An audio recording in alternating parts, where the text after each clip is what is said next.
Anne Hidalgo, où l'un des principaux sujets de préoccupation, c'est la propreté, préoccupation numéro 1 des Parisiens. Ils ont raison, la ville est sale. D'abord, il y a beaucoup de sujets.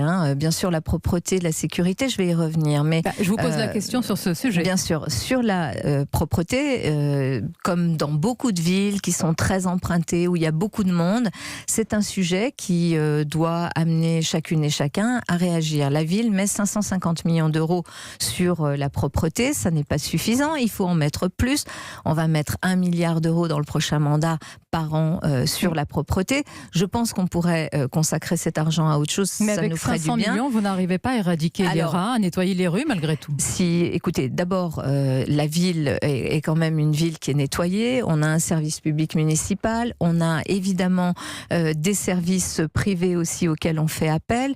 Et puis, vous savez, j'aime bien le rappeler, mais les agents de la propreté qui sont parfois décriés, ce sont les mêmes qui, toutes les semaines, réparent la ville, nettoient la ville. Mais certes, il faut leur rendre hommage, mais la question n'est pas là. Après le désastre, le désordre et le chaos générés par les milliers de manifestations que l'on a, et notamment les manifestations qu'il y a toutes les semaines. Donc c'est un sujet... Donc c'est la faute aux Parisiens. Non, je ne dirai jamais les choses ainsi, mais je pense qu'il faut aussi un sursaut de civisme. D'ailleurs, il faut aussi du contrôle, ce que nous mettons en place avec la police municipale. Mais puisque vous venez sur les sujets d'enjeu, permettez-moi de vous dire que l'enjeu numéro 1 pour les Parisiens, c'est la question de la pollution de l'air. Parce que ça, c'est une pollution. Vous savez, la propreté, les gens qui jettent des choses par terre, c'est de la pollution aussi. Mais la pollution qui tue, celle qui tue, 2500 personnes par an, qu'on ne voit pas, c'est celle qui, moi, me préoccupe beaucoup. Justement, et sous donc, votre mandat. sur ce sujet-là, nous allons évidemment poursuivre notre travail pour la qualité de l'air. Sous votre mandat, Anne Hidalgo, le trafic automobile a reculé de 19%, absolument. C'est un fait. Mais les embouteillages ont augmenté. Précisément, le taux moyen d'embouteillage a progressé de 3 points à 39%. Avec vous, on gagne en pollution.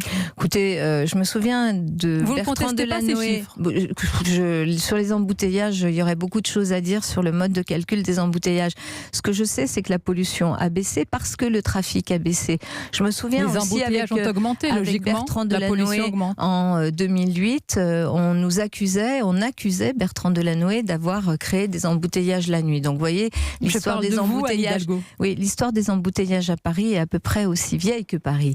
Mais évidemment qu'il faut continuer d'abord à baisser le trafic automobile parce que c'est la première source de pollution et notamment de pollution atmosphérique, mais aussi de pollution sonore. Donc ça, c'est un point très important. Et vous savez, on ne peut pas être dans l'immobilisme, on ne peut pas arrêter cette politique-là parce que tout retour en arrière, ça veut dire réaugmenter la pollution. Ça, mais